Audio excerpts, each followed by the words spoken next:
La psiquiatría es una rama que está comúnmente ubicada en el campo médico y su objeto de estudio son las alteraciones de la salud en el ámbito psíquico, es decir, mentales y conductuales principalmente. Además, se ocupa de la promoción, prevención, tratamiento y rehabilitación de la salud mental y de dichas alteraciones. Un poco de antecedentes, el término psiquiatría se le atribuye principalmente a Pinel en 1770 aproximadamente, quien prefirió el término alienista en su momento. Sus tratados están llenos de observaciones y recomendaciones sobre la forma de entender y tratar un poco la locura. Después, formalmente ya los estudios de la psiquiatría surgen a principios del siglo XIX, coincidiendo con el positivismo francés, el cual busca desarrollar un conocimiento de la naturaleza y la vida social partiendo de los hechos, algo muy característico de la psiquiatría en el enfoque médico. Luego, Emil Karpelin es quien propone un nuevo plan o una nueva vía para la clasificación y estudio de la psicosis y enfermedades mentales. Con sus procedimientos quiso relacionar el diagnóstico con la etiología, la patología y la sintomatología. Luego, para 1885, en el Hospital General de Viena, Sigmund Freud investigaba estos temas de la psiquiatría, pero posteriormente se va a París para desarrollar estudios de la histeria con Charcot y posteriormente plantear el modelo del psicoanálisis, lo cual se profundizará un poco más a lo largo del video. Esto es algo muy subjetivo y más bien contrario al positivismo objetivo de la época.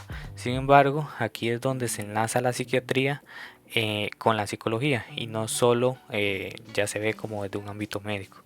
Además, posteriormente, este enlace de la psiquiatría con la psicología se refuerza con John Watson como fundador de la corriente conductista, que aparece en oposición al psicoanálisis e implementa una perspectiva un poco más objetiva de la psicología. Por lo tanto, ahora se puede tratar enfermedades del inconsciente y conductuales bajo estas dos corrientes y por lo tanto se le da más fuerza a la psicología para tratar todos los temas de la psiquiatría. Actualmente la psiquiatría tiene muchas subespecialidades, pero los tratamientos mentales solo se enfocan en dos ámbitos, biológicos y psicoterapéuticos. Los tratamientos biológicos son meramente del área de la medicina, son causados por complejidad bioquímica en el cerebro y son tratados con fármacos y psicotrópicos, y en tiempos de antaño con electroshock u otras prácticas más perjudiciales para la salud. Los tratamientos psicoterapéuticos son principalmente el área de la psicología clínica, causados en su mayoría por trastornos mentales del inconsciente, consciente o conductuales, y su tratamiento es mediante la psicoterapia y los diferentes modelos.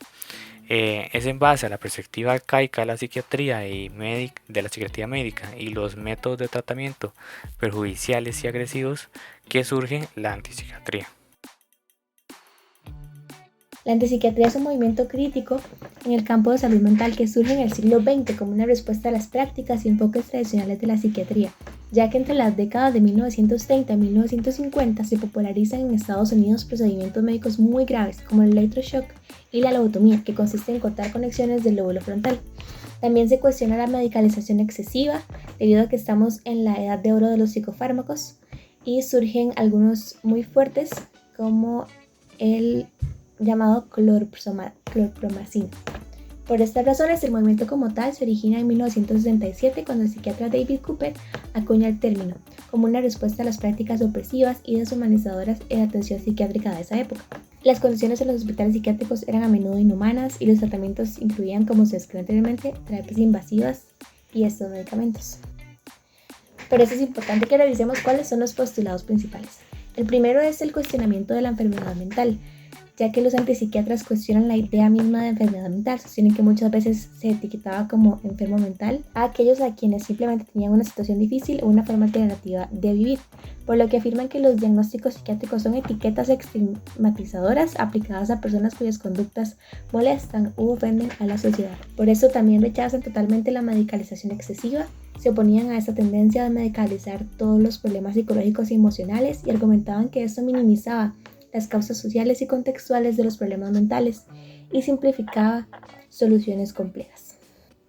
Así que, en resumen, ellos se encontraban totalmente en contra del concepto de enfermedad mental y los modelos de tratamiento centrados en los hospitales psiquiátricos.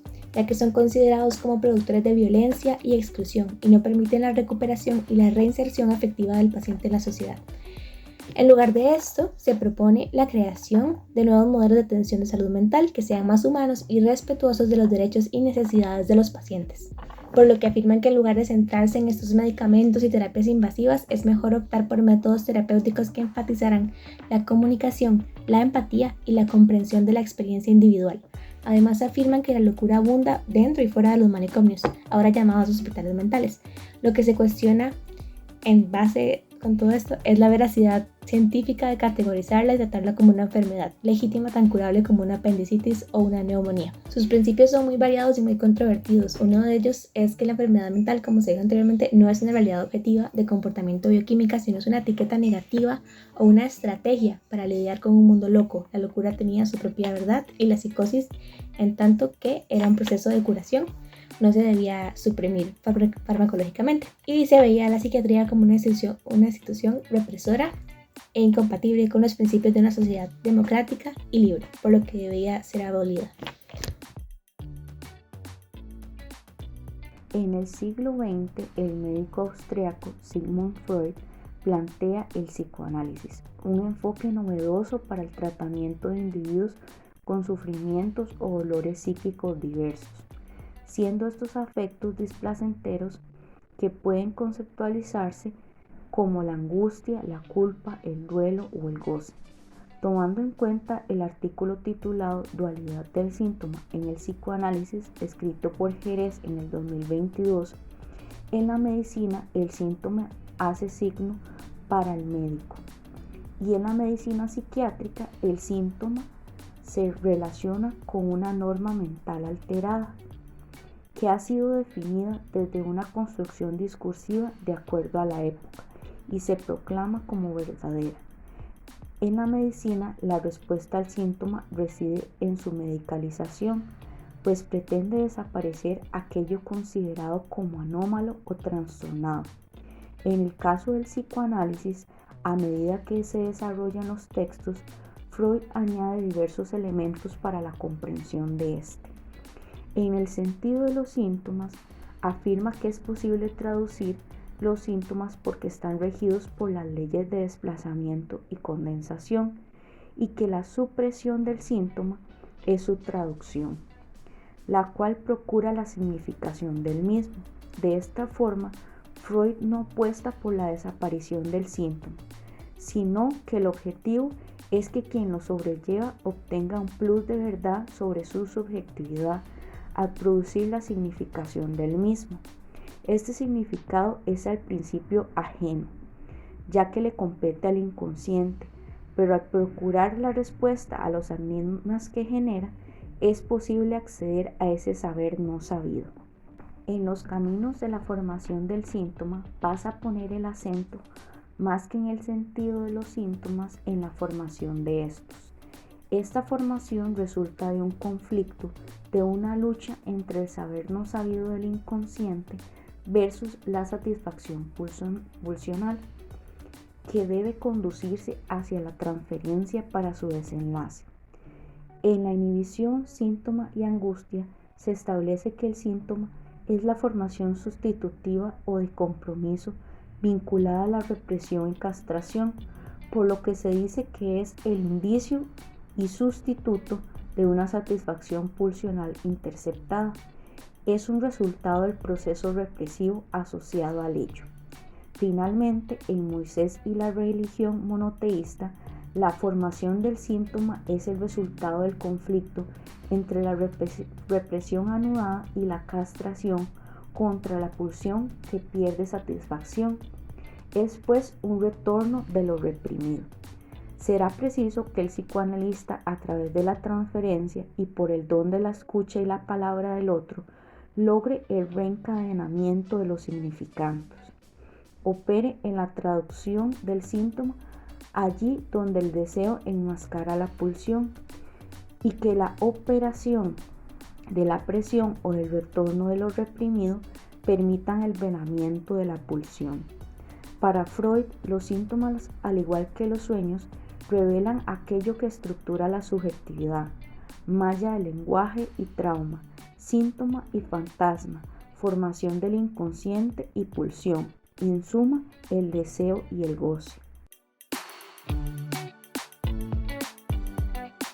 Después de escuchar las diferentes posiciones en lo que respecta a la psiquiatría, antipsiquiatría y el psicoanálisis respecto a las enfermedades mentales, trastornos y la salud mental, es fundamental mencionar la perspectiva de las personas pacientes, pues son ellas las que mejor pueden explicárnoslo. Si nos ponemos a buscar información que abarque estos temas, encontraremos de primera mano escritos, audios o videos donde las personas expositoras son profesionales del área de la salud. Pero, ¿dónde queda la opinión más importante? La de las personas que viven en carne propia estas condiciones que se salen de la norma a los ojos de la sociedad, quienes reciben los medicamentos y son juzgadas por un diagnóstico. A continuación, escucharemos algunos testimonios de personas pacientes con distintos diagnósticos que quisieron compartir de manera pública respecto a sus enfermedades mentales. Al contestar varias preguntas, tienen el fin de educar a la población en temas de salud mental y normalizar lo que conlleva tener algún trastorno mental. ¿Te molesta que te llamen loco?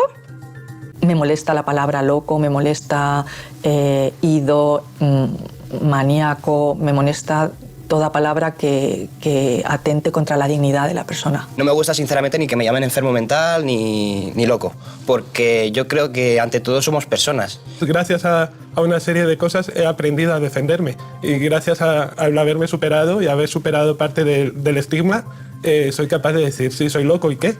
¿Es que acaso tú no lo estás? Todo el mundo tiene un toque de locura en su cabeza, ¿no? No hay nadie que esté 100% bien equilibrado. Y no te hablo solo del colectivo de enfermedad mental, te hablo de la población en general. Es lo que hemos conseguido gracias al Orgullo Loco, que es uno de los movimientos más importantes de salud mental, que es el reivindicar la locura. Bueno, estamos locos, pero no pasa nada. Somos igual de personas que el resto. ¿Escuchas voces y oyes cosas que otros no ven? Yo no tengo ese problema de ser escuchador de voces, como se llama ahora dentro de este Orgullo Loco a las personas que escuchan voces o tienen alteraciones que les permiten ver un mundo distinto, ¿no? Por así decirlo. Es un tema que me remueve un montón porque yo sí que he tenido lo que se dicen alucinaciones y momentos de que como que oyes voces, las cuales me cuesta un montón ponerle palabras. ¿La gente te tiene miedo? No voy con un rifle por ahí, ni voy con una cara así, en plan, no. La única que se tiene miedo a sí misma soy yo. Las personas que tenemos problemas de salud mental, por norma general, somos mucho más peligrosas para nosotras mismas que para los demás. Yo creo que se asocia falsamente la violencia a la salud mental porque es lo que es noticia, a lo que se le da el enfoque en los medios. Cuando ocurre algo grave es porque tiene una enfermedad mental la persona que lo ha hecho. ¿Te han atado?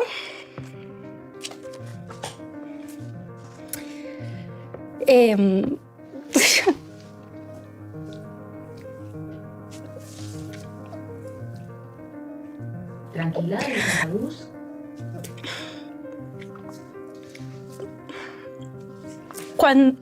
A ver, voy a dejar de llorar para hablar. Por lo menos 2 veces que yo recuerde. Muy mal, o sea, lo peor. O sea, es lo peor que te pueden hacer. Es como si te agredieran. No puedes utilizar tu cuerpo, no te puedes defender. En ese momento pueden hacer contigo lo que quieran. Que te atan, o sea, lo que es las manos, las piernas, aquí el tórax también, estás totalmente expuesto ahí y no puedes moverte. O sea, eso es peor que estar en la cárcel. O sea, es una sensación de además, a saber cuándo te van a liberar, ¿sabes? Porque no sabes. ¿Qué se puede hacer para mejorar la imagen que la gente tiene de vosotros?